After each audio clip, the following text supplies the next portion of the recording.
अखिलेश यादव जी की जो यादव सेना है वह अप्रत्यक्ष रूप से उनकी सरकार में ही गठन हो चुका था।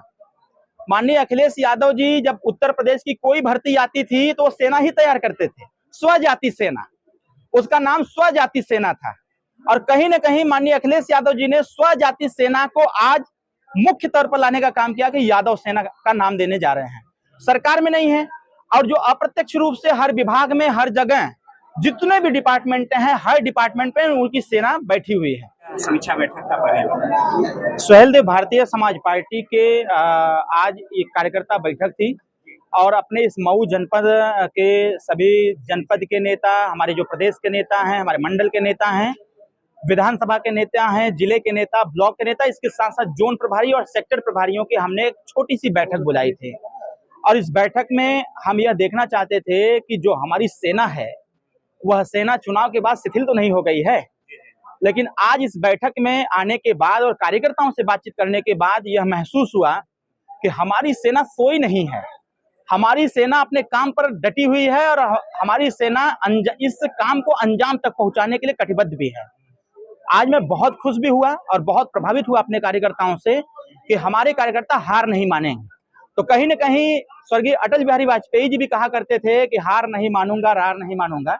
तो हमारे कार्यकर्ताओं में वह कूट कूट के भरा हुआ है और हमारे कार्यकर्ताओं ने आज जो संदेश दिया कि जब तक इस सीट पर कब्जा नहीं कर लेते तब तक हम लोग चैन से बैठने वाले नहीं। अखिलेश यादव की सेना उतार रहा है। अखिलेश यादव जी की जो यादव सेना है वह अप्रत्यक्ष रूप से उनकी सरकार में ही गठन हो चुका था। माननीय अखिलेश यादव जी जब उत्तर प्रदेश की कोई भर्ती आती थी तो वो सेना ही तैयार करते थे, स्वजाति सेना, उसका नाम स्वजाति सेना था। और कहीं ना कहीं माननीय अखिलेश यादव जी ने स्वजाति सेना को आज मुख्य तौर पर लाने का काम किया कि यादव सेना का नाम देने जा रहे हैं। सरकार में नहीं है और जो अप्रत्यक्ष रूप से हर विभाग में हर जगह जितने भी डिपार्टमेंट हैं हर डिपार्टमेंट में उनकी सेना बैठी हुई है। कहीं ना कहीं सरकार के काम को जो धूमिल करने का, उनके छवि को धूमिल करने का प्रयास करते हैं, वही सेना के लोग हैं जिस सेना को माननीय अखिलेश यादव जी अब एक स्वरूप देने जा रहे हैं यादव सेना की। तो इसमें कोई बड़ी बात नहीं है।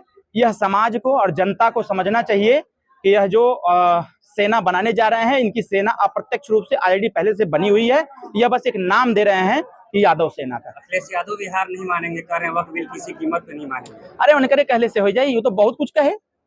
वो तो कहे 370 नहीं हम हटने देंगे, वो भी हो गया। उन्होंने बहुत सारे काम कहे थे नहीं होने देंगे, सब कुछ हो गया।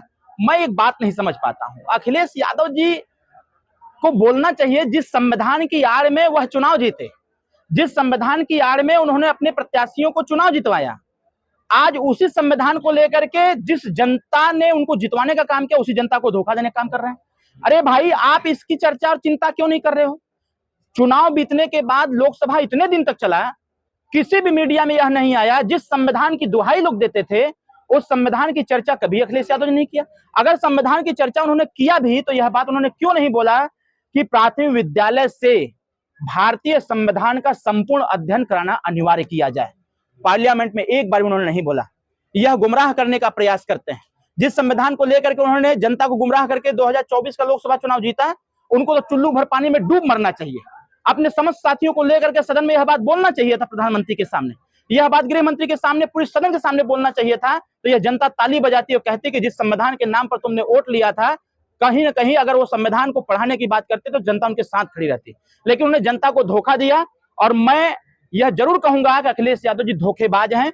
उनको सदन के अंदर बोलना चाहिए था कि संविधान का अध्ययन प्राथमिक विद्यालय से होना चाहिए और इसका संपूर्ण अध्ययन होना चाहिए, ताकि गरीब जनता जब संविधान पढ़ेगी, उनके बच्चे पढ़ेंगे तो अपने अधिकारों की रक्षा स्वतः कर पाएंगे। बंगाल में हिंदू पलायन कर रहे हैं, क्या करना चाहिए? ये वहां की सरकार फेलियर है और वहां जिस प्रकार से कट्टरपंथी एक दिखाई जा रही है ममता जी के द्वारा, यह टोटली गलत है।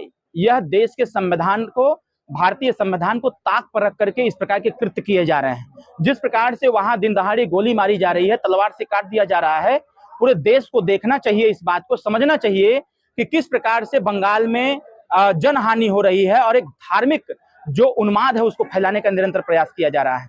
हम लोग तो हमारी पार्टी सुहेलदेव भारतीय समाज पार्टी, हमारे नेता माननीय ओम प्रकाश राजभर जी ने भी मांग किया है राष्ट्रपति शासन वहां लगाने के लिए राष्ट्रपति शासन लगा करके वहां इस चीज को कंट्रोल करने का व्यवस्था बनाया जाए। जी बोले कि इनका इलाज बुलडोजर से 100% ऐसे लोगों का इलाज बुलडोजर से ही होना चाहिए।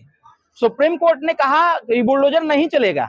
सुप्रीम कोर्ट ने अभी तमाम तरह के मतलब टिप्पणी करने का प्रयास किया है वक्फ बोर्ड पर बिल पर भी, और अगर ऐसा है तो सुप्रीम कोर्ट को वहां इन्वॉल्व होना चाहिए। बंगाल को देखते हुए जिस प्रकार से जनहानि हो रही है, धार्मिक उन्माद बढ़ाने का निरंतर प्रयास हो रहा है, सुप्रीम कोर्ट को भी उसमें दखल देना चाहिए।